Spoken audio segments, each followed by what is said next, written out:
Pemirsa, hujan lebat yang melanda kota Denpasar beberapa hari terakhir ini menimbulkan genangan di beberapa titik. Sesaat setelah hujan reda, genangan secara keseluruhan telah dapat diatasi.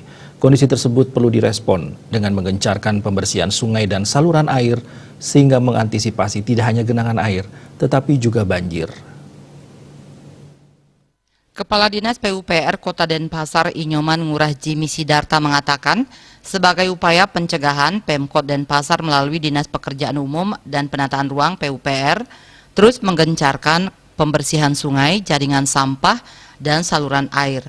Hal ini lantaran memasuki akhir tahun yang identik dengan musim hujan.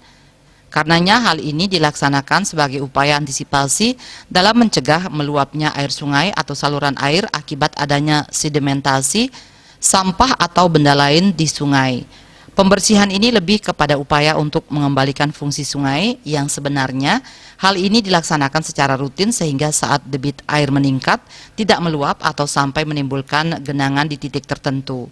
Lebih lanjut dikatakan dari hasil kegiatan rutin setiap hari ini ditemukan permasalahan klasik, yakni ditemukan sampah yang memenuhi sungai dan shelter jaringan sampah. Kondisi inilah yang biasanya menimbulkan banjir atau luapan air saat musim penghujan akibat tersumbatnya saluran air. Asmara Putra, Bali Post melaporkan.